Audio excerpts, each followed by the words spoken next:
As said, I'm Enrico, the export manager for HIPC for Southeast Asia and South America. And I'm going to be talking of the benefits that the membership with UPOV has to a company or any company in the agribusiness. So, like, just going through the content real quick, I'm going to be talking a bit about our group and then about the general challenges of food production.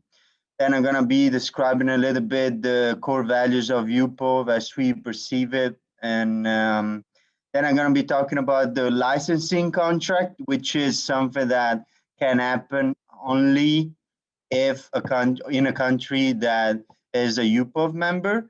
And then I'm going to be resuming what the UPOV membership means and implies. So about us, the HIPC Holland BV is, as said, a company active in potato breeding and trading. We're active in 96 countries and common and adding. We trade seed potatoes. We trade them by the container, by the bulk, by vessel.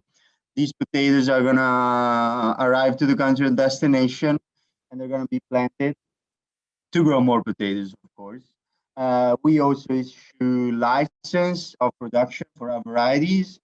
And our brief history, the company is the result of the merging of two companies, two very historical seed potato breeders and traders, Hetema and TZPC. So to one private company and one cooperative. And together, in fact, they have more than 100 years of experience exclusively in potato. So food production now with global warming, climate change, there's more and more challenges that come for the farmers to overcome. So just to quote some, we got land scarcity due to drought, flooding, you name it, salinity, that's also a very big issue in many parts of Southeast Asia. And the quality, there's always more and more demand for quality, and also like the better your crop, the better the quality of your crop, the more you can store it, the more you can wait for the most convenient time for you to sell it. Of course, sustainability, that is more important in Western countries, but is becoming more important also in developing parts of the world. And also new demands of the market in general, packers, industries, and also the end customer, the end buyer. For us, for example, there's more concern about like different type of usage of our varieties in cuisine or storability and others. So basically, the UPOV is what helps and what grants us to, in a country, to keep the flow of new varieties going. If a country is UPOV, the breeder knows that his property rights are going to be respected over there, and there's nothing stopping him from bringing his new variety. So the core values of Europe in brief. So breeders can protect their new selected varieties, and this goes for companies as well as private breeders, hobby breeders. The farmers can use the latest genetics. As said, if a country protects the property, the intellectual property of the breeders, the best varieties, the newest varieties, can get to that country, and the farmers can use them. That's it. Like the supply of the seed is granted because there's nothing stopping the supply of new seed coming into the country. And then, as somebody already mentioned it, the breeder exemption.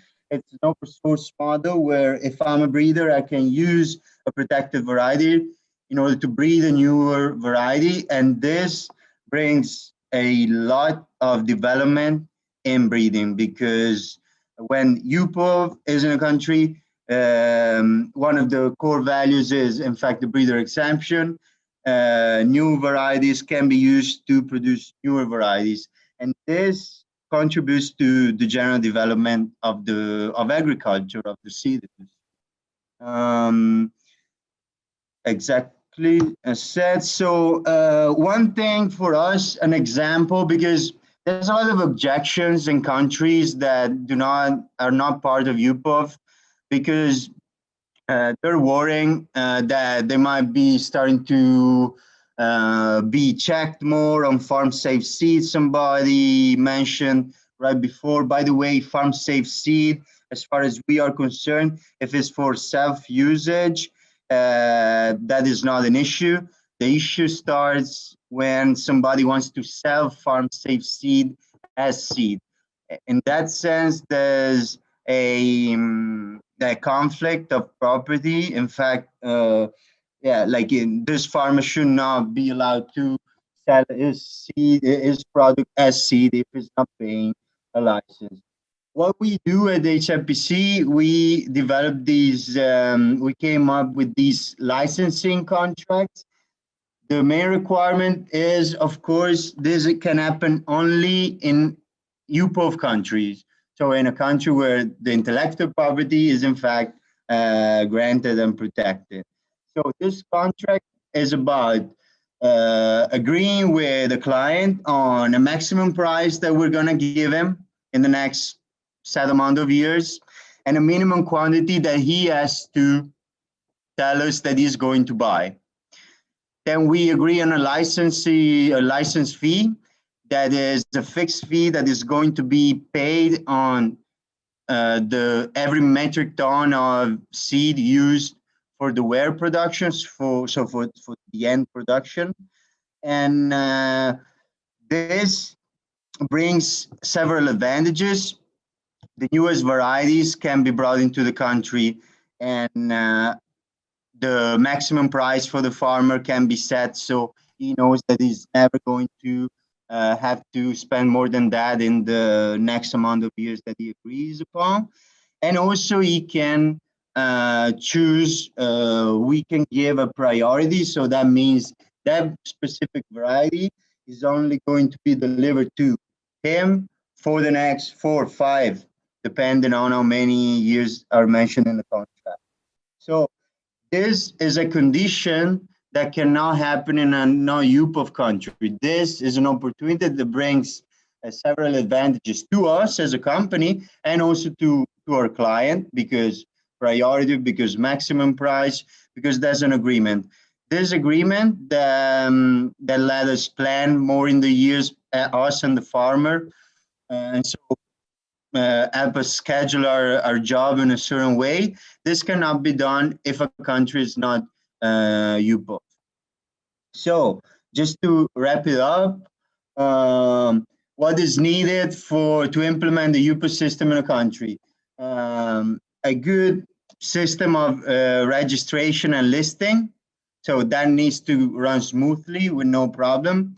And then also the collaboration of governmental organization that has to check and implement the system and check that the intellectual property is respected. So they have to enforce the rules. The advantages that come with it are many. Of course, everybody can protect their varieties, the varieties they bred. The protocols are exchangeable between the countries. That means that the sharing of information is enhanced by the membership to UPOV. Breeder exemption, as we already mentioned in the core values, that's a great advantage of UPOV membership. For us, for example, the example I just brought, the licensing contract, that's something that cannot happen if a country is not UPOV. And bottom line, the farmers can get their hands on the best varieties at all times. And that's what we want ultimately. The farmers everywhere in the world, they need to get their hands on the best varieties. They need to improve the way they do agriculture and improve their living condition, their economic success. So that was it for me.